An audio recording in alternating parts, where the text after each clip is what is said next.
Right, so one of the cool things about medicine is that there's ample opportunity to teach. You not only get to teach your junior residents, but you also get to teach medical students. Some of the most important skills that I've learned as a doctor has come from my senior residents as opposed to my attendings.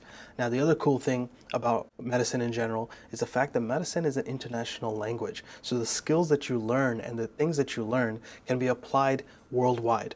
The reason why I bring this up is because I'm currently volunteering for an organization. This organization is called Rad-Aid, and essentially what they do is they bring radiology to countries that may not have it or are completely lacking in resources needed for radiology.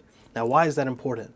First, this may be a topic for another video, but as imaging has become more sophisticated, the physical exam has started to die down. I don't underplay the role of the physical exam. I am a board certified internal medicine physician, so obviously I have a lot of respect for the physical exam, but the diagnosis that you can make on radiology, the number of diagnoses and the time that it takes to read one CAT scan, you can do a lot more when it comes to imaging. So really, our medical system is kind of going towards more radiology focused and less physical exam focused. And secondly, preventative medicine in particular, it revolves around the use of radiology.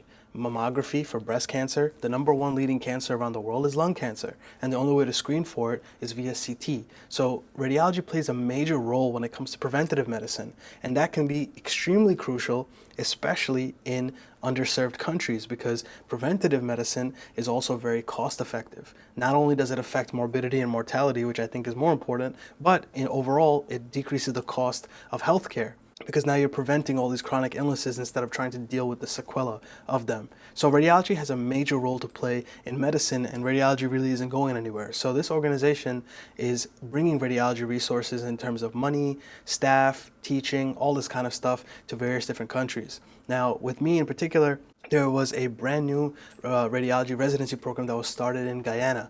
And so now I believe they're in their third year now, and I'm getting the opportunity to mentor as well as tutor and lecture some of the radiology residents there. So it's a very exciting opportunity. Today, I actually have a meeting later today where I'm going to get to meet with the program director and some of the residents that are out in Guyana and kind of sort of come up with a plan of what we're going to do and, in the process of beginning this mentorship. So I'm also on call today, so first I'll have that meeting, then after that I'll stay overnight and we'll see what the night brings. So I'll check in with you guys again.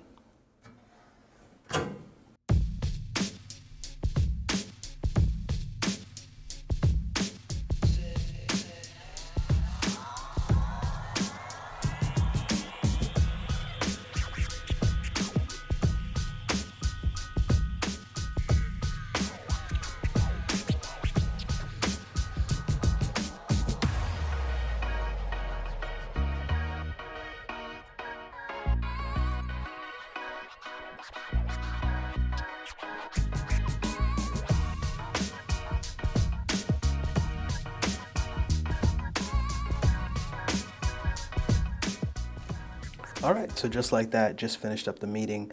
It was really interesting. Got to meet with the program director, some of the residents that we'll be working with, and overall we got to just discuss, learn a little bit about their hospital, a little bit about their workflow, and see what we could provide to them as well as what they could provide to us.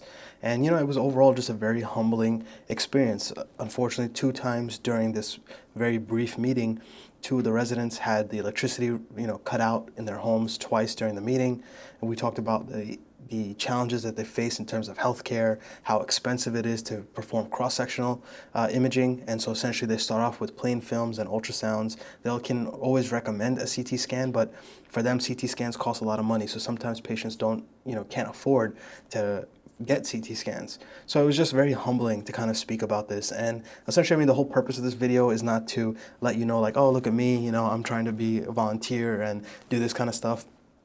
None of that matters. Instead, what I'm trying to show is for people, future residents, future medical students, current medical students, that when you become a doctor, there's a lot of different avenues that you have. It opens up a lot of doors. It's not just about going into the office, clocking in, day in and day out, seeing patient after patient. You have a lot of opportunities to do a lot of different things. If it wasn't for medicine, I probably wouldn't have an opportunity like this to work with doctors out in Guyana. And like I said, the main pillar of that is that medicine is an international language.